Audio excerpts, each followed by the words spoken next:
With the unveiling of Scout Motors' new electric vehicles comes a question back here in the Midlands. With a $1.3 billion incentive package, did South Carolina bid more than it should have to get the major manufacturer to come here?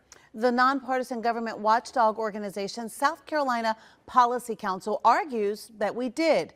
Roughly $500 million too much in their estimation. Investigative reporter Derek Rush has more in-depth look at the numbers.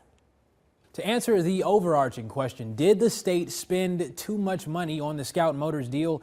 You have to first ask, what did South Carolina Policy Council find to consider the $1.2 billion bid from South Carolina to be too much? Well, they say this redacted incentive proposal from Mississippi was just the start of the questions raised. Meanwhile, a state legislator here in the Midlands says the state is getting the most bang for its buck.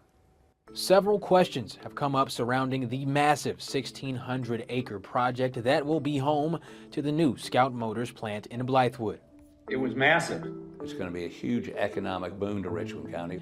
And the massive, nearly $1.3 billion economic incentive approved by the state legislature and Governor Henry McMaster is what's raising eyebrows. $1.3 billion is larger than the entire state budgets of the vast majority of state agencies.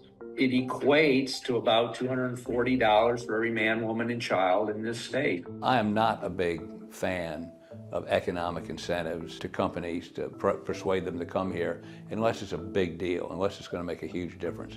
And this is one of those deals. Rick Brundred, member of the SC Policy Council and journalist for the council's newspaper, The Nerve, has followed the Scout deal since the company's plan to move to Richland County was announced in March of 2023, with the proposed incentive package revealed shortly after, and says the incentive bid far supersedes that of what is expected. Based on my analysis, it's about 300 to 500 million more than what's typically offered for those kinds of deals. That is based on a statement made by the State Commerce Secretary Harry Lightsey to Governor Henry McMaster and Speaker of the House Merle Smith. Brundred cited Mississippi as one of the finalists in the bid to land the new EV plant from Scout. A look at a redacted proposal from Mississippi only shows roughly $150 million allocated for a training facility, highway connections, and road improvements around the plant site. Even plans for building a daycare, compared to South Carolina's almost $1.3 billion state appropriation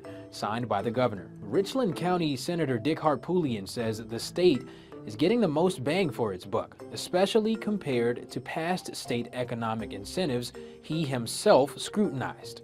So as a freshman senator, I opposed the Panther deal. I thought we were giving the Panthers organization too much money, too many tax credits, and I turned out to be right.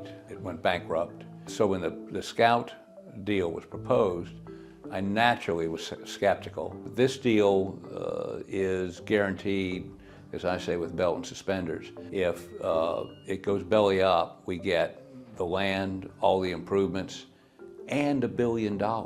Number two, it's guaranteed by Volkswagen AG, the big company, so nobody's going bankrupt. Still, Brundred and the Policy Council question who the plant really benefits, the state or Scout Motors. They're going to argue, and Commerce will argue, that it's going to benefit the Midlands because you're going to have suppliers and what's called a multiplier effect that will create jobs. It's a matter of who's going to be the initial direct beneficiary of all this. And it's Scout. All the land clearing that, that taxpayers are paying for, the roads on the inside going in, the, interchange, rail spur bridge, all this is for, the direct benefit of Scout. I don't believe $500 million is overspent. And I looked at that Nerve article, and it's based on speculation more than it is facts. So it's easy to be critical. But I believe this is going to be a game changer for the Midlands, for Richland County. Look what BMW did for the Greenville-Spartanburg area, or look at the economic development for Boeing. Look what it did to the Charleston area. This is our BMW Boeing. And so, I want to make sure it's not a scam, and we did that. It is a solid company with solid backers, and I think 4,000 jobs to begin with. It could easily be 3 times that amount in 10 years. Now, this is just the latest investment from South Carolina in automotive manufacturing. The Scout plant will join BMW and Greer, Volvo in Berkeley County, and Mercedes-Benz Vans in Charleston County.